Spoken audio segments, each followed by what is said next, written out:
Getting back into riding after a few years away feels like you've got your freedom back. But it's not as simple as just putting on the helmet and hitting the road.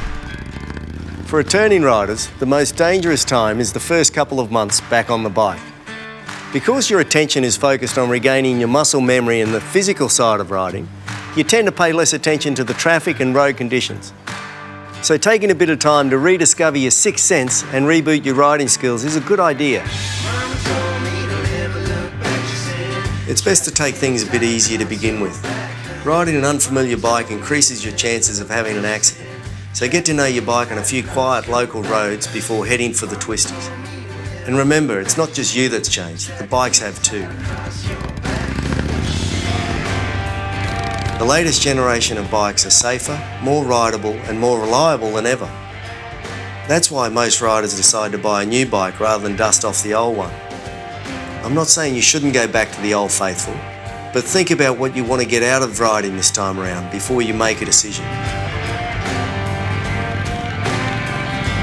So what has changed? Let's start with power. Almost every bike you can buy today has more power than the ones we used in MotoGP 20 years ago. So you need to get used to the horsepower available at every twist of the wrist. And with all that power to control, brakes have changed too. With one finger, you can now brake harder than you used to be able to with your whole hand. So you'll have to relearn how to use the brakes and just how much or how little pressure you need to stay in control. Quite a lot of the bikes even have ABS these days. But don't think that means you can just grab the lever and let the system do the rest. Even with ABS, practicing your braking can still save you valuable meters in stopping distance. Bikes are also becoming heavier, which means they take more strength to control. If you're coming back to riding and you're tempted to buy a bigger, heavier, more powerful bike than you used to ride, it's not a bad idea to brush up on your skills on a smaller bike first, especially if it's been a while. What looks great in the showroom doesn't look so clever in a ditch on the side of the road.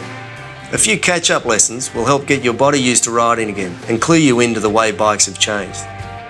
One benefit of bigger bikes is that it makes life much more comfortable for pillion passengers.